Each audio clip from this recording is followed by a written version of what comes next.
भगवान का आशीर्वाद।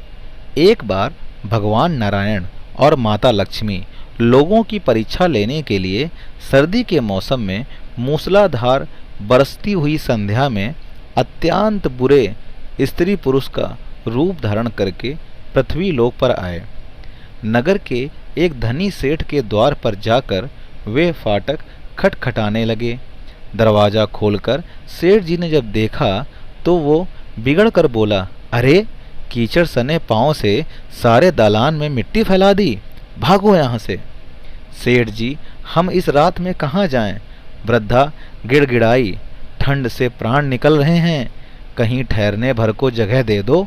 परंतु सेठ ने द्वार बंद कर दिया। उन दोनों को प्रकाश में सेठ के महल के पास एक टूटा फूटा सा घर दिखाई पड़ा। उसके टूटे हुए दीवार से दिए के प्रकाश की एक किरण दिखाई पड़ी। बुढ़े ने बुढ़िया से कहा, आओ चलो उस घर में ही आश्रय मांग कर देखें। बुढ़िया ने कहा, जब इतने बड़े सेठ ने अपने यहाँ जगह नहीं दी तो ये कंगाल क्या देंगे, और ठंड में बहुत ठंड लग रही है, और अगर जगह मिल भी गई तो रात भर में इस फटे भीगे कपड़ों में तो प्राण ही निकल जाएंगे। बूढ़ा आदमी बोला, कुछ भी हो, मुझसे तो अब और चला नहीं जाता, और उन्होंने आगे बढ़कर द्वार को खटखटाया। दूसरे आदमी ने कहा, रात में कहाँ से भटके आ रहे हैं, आइए आइए भीतर आइए। उन्हें सहारा देकर वह भीतर ले गई। छोटी सी कोठरी में दो टूटी फूटी चारपाइयाँ पड़ी थीं। उनमें से एक खाली करके महिला ने उनसे बैठने को कहा। दोनों की कपड़ों से जल छूकर कोठरी गीली हो गई थी, परंतु उस महिला ने उसकी तनिक भी चिंता न करके जल्दी जल्दी अंगीठी में आग सुलगाकर उन्हें तापने को कहा।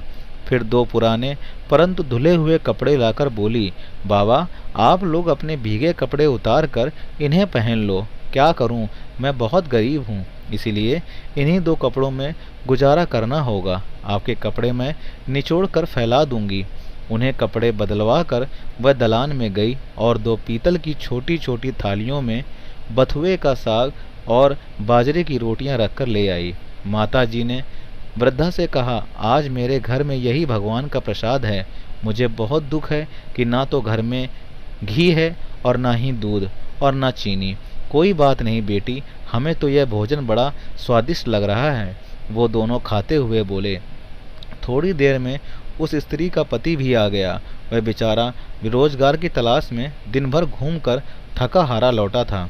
पत्नी ने अतिथियों को भोजन खिला देने के बाद चुपके से द्वार पर ही अपने पति को सब कुछ बता दिया था। सुनकर वह भी बड़ा प्रसन्न हुआ। फिर दोनों ने अपने बिछौने उन दोनों वृद्धों को देकर उन्हें खाट पर सुलाया और खुद दोनों एक फटा टाट ओढ़कर धरती पर लेट गए। प्रातःकाल ही जब बारिश बंद हुई तो वे बुजुर्ग जाने लगे। स्त्री ने हाथ जोड़कर सूरज निकलने तक रोका। फिर घर में जो कुछ चने पड़े थे उन्हें पीस कर आटा गूंधा, रोटियां बनाई। माँ लक्ष्मी ने उत्तर दिया, बेटी हम गरीबों की जो तुमने सेवा की है उसका फल तुझे भगवान अवश्य देंगे। आज तू जो चीज़ छुएगी वो कभी खाली ना होगी। वो लोग चले गए। इस स्त्री को अपने बथुए की हांडी को साफ करने की याद आई। रसोई में जाकर उसने हांडी उठाई तो देखकर आश्चर्य से भर उठी। उस हांडी में असरफियाँ भरी हुई थीं। अब जो उसने उसे उलट कर रखा तो वह दोबारा भर गई। दिन भर में उसकी कोठरी असरफियों से भर गई। बस फिर तो उसके पति ने उन असरफियों को बेचकर बढ़िया मकान ले लिया, एक कपड़े की दुकान खोल ली, घोड़ा गाड़ी खरीद ली और वे सुखी पूर्वक रहने लगे।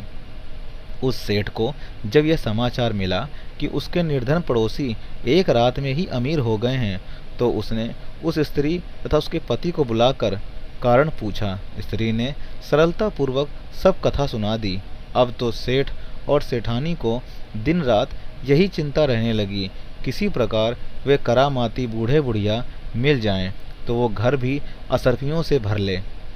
प्रभु तो लोक की इच्छा करते ही मनुष्य के हृदय की बात जान जाते हैं। एक रात जब बहुत जोरों की बारिश हो रही थी और ओले भी पड़ रहे थे तो वही बूढ़े बुढ़िया फिर उसी सेठ के द्वार पर पहुँचे। द्वार पर खटखट सुनते ही सेठ ने बिजली के प्रकाश में से झांक कर देखा और उन्हें पहचान लिया। फिर जल्दी जल्दी सेठानी को उन्हें लेने भेजा। बिजली बुझाकर एक दिया हाथ में लेकर सेठानी बाहर आईं और झूठी ममता दिखाकर बोली, बाबा घर में इस समय यही उपस्थित है। फिर उनसे बिना पूछे ही घर की सबसे घिसी पुरानी थालियों में बथुए का साग और बाजरे की रोटी भी लेकर आ गईं। ओढ़ने को 2 फटे कंबल भी कहीं से मांग कर दे दिए। फिर सेठ सेठानी भी उसी कमरे में गद्दे बिछाकर धरती पर लेट गए।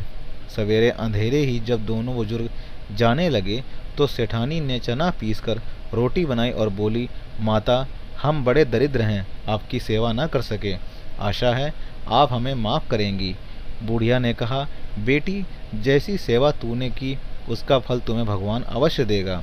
हाँ, आज तो जिस काम को हाथ में लेगी वह दिन भर समाप्त न होगा। उन लोगों के जाते ही सेठ सेठानी में झगड़ा हो गया।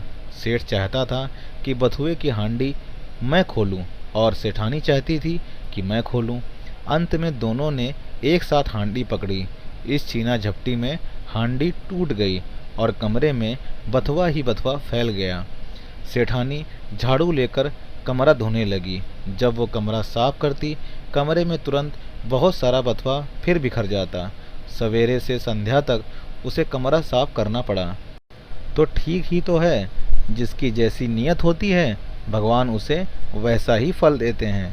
आशा करता हूँ ये कहानी आपको पसंद आई होगी। कहानी पसंद आई हो तो वीडियो को लाइक करें और चैनल को सब्सक्राइब करें।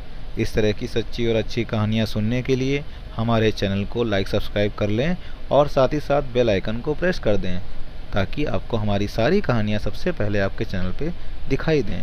दोस्तों मिलते हैं अच्छी तरह की अच्छी और सच्ची कहानी में। तब तक के लिए दोस्तों जय हिंद, जय भारत, खुश रहिए, आबाद रहिए।